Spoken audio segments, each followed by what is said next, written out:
For victims in tribal regions of Pakistan, Yemen and Afghanistan, it's the last sound heard before bloodshed ensues.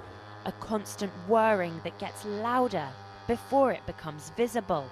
But for residents of the quiet coastal town of Aberporth in West Wales, the sound of looming carnage is synonymous with daily life. This is the area where the RAF tests its Watchkeeper drone from. As you can see, there's one taking off behind me as we speak. In good weather, the drones take off throughout the day and during the night. And as you can hear, the noise is so high-pitched and dominating that local residents have called this area the Buzz Box.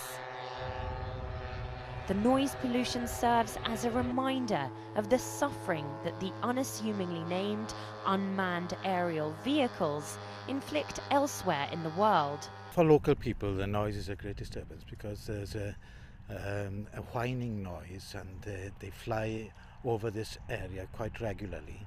I don't think they're doing something good because they are killing people. Okay, it's a different side that's being killed. The people, the British military are not being killed, but the Afghans are being killed. The Pakistanis are being killed, and the Yemenis are being killed. So killing people is killing people.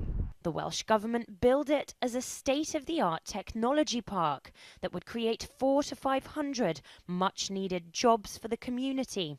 More broken promises, the reality, a half-deserted site where the Ministry of Defence employs about 30 people to help test the Watchkeeper. There is a sense of frustration in the area at the lack of imagination and development of the local economy. Clearly, the UAV technology development here has not delivered jobs to the area. A number of people who were for it in the beginning are now opposed to it because they didn't realise the level of nuisance that there was going to be. They didn't publicise the consultation well enough, and so, you know, I think it was a sham. Those behind the development of drones say it means less soldiers come home from war zones in body bags, but civilian casualties are piling up. The UK has undertaken 349 drone strikes in Afghanistan as up until this week. The UK insists that only 4 civilians have been killed in those 349 drone strikes. We know from Pakistan that somewhere around 2,000 to 3,000 people have been killed in the same number of drone strikes. So either the UK is 100 to 200 times better at this than the US Air Force, or there's something seriously wrong with those drone figures. Because of these unmanned systems, it's a lot easier to go to war, and therefore there will be much more warfare, and the world isn't safer. The British government has already spent £2 billion on development, but they're about to commit another £2 billion on a new armed drone under the scavenger programme. Of course, it could be better spent.